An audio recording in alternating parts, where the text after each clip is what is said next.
So for this painting, you're going to use a warm and cool palette to work over a photocopy. So here you can see I've got a warm palette of yellow, orange, red and a little bit of white. And I'm starting by putting the lightest colour, which in this case is yellow, on all the areas on my photocopy that are the lightest.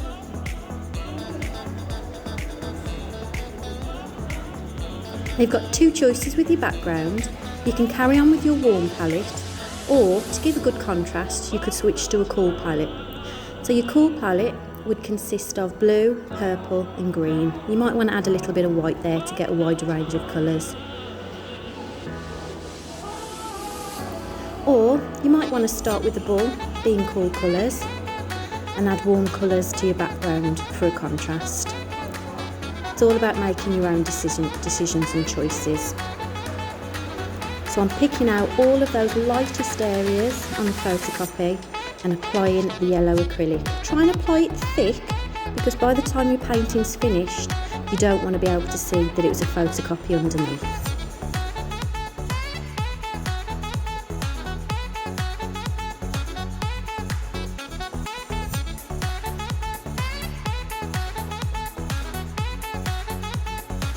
So now you can see I haven't even washed my brush, because I'm going to a colour that's darker than the yellow and would still blend with it. And I've gone for my medium tone colour, which is the orange. And as you've probably guessed, I'm now spending my time applying this thickly to where all the medium tones are shown on the bull. Again, make sure you're adding it quite thick, because we want to cover up what's underneath. In terms of brushes, I'd get yourself several. Get a thin one, a thick one, and maybe a flat head one as well.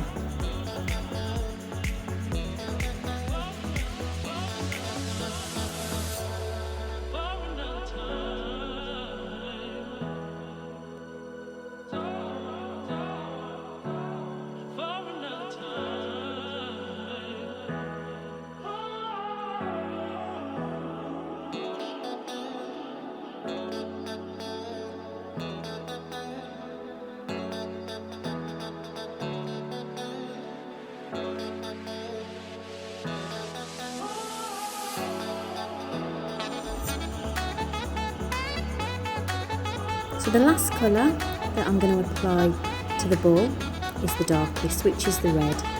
And as you guessed it, I'm going to be applying this to the darkest areas of tone on the bull.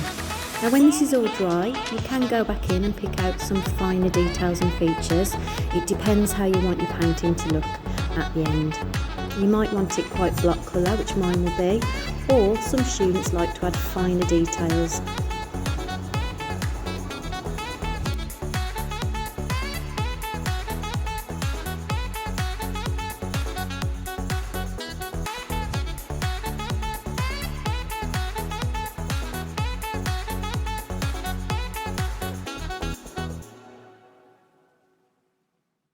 Now I've got my majority of colours down on the paper, I am going to mix some in-between colours. So for the colours that are in between the really dark areas and the really light. So here I've mixed a dark orange.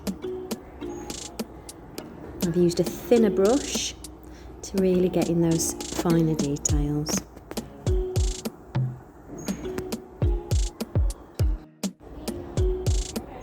I'm going to use the yellow in a moment to mix a lighter orange. And again, this is just to fit in any finer details and just any areas that I might have missed. You want to try and avoid areas of the same colour touching each other,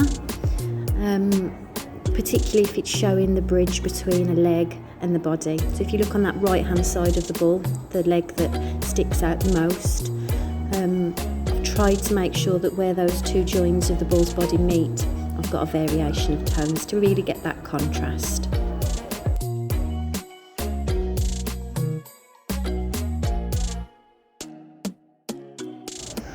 And then as a final touch, I'm going back over using a flat-headed brush because I find the paint tends to go on a lot thicker, just to go over those yellow areas that haven't quite hidden the underneath. Once I've layered up my paint so it's nice and thick, this should be thereabouts done. think I realise in a minute that I've completely missed out the tail, so I go back in and make sure that's finished.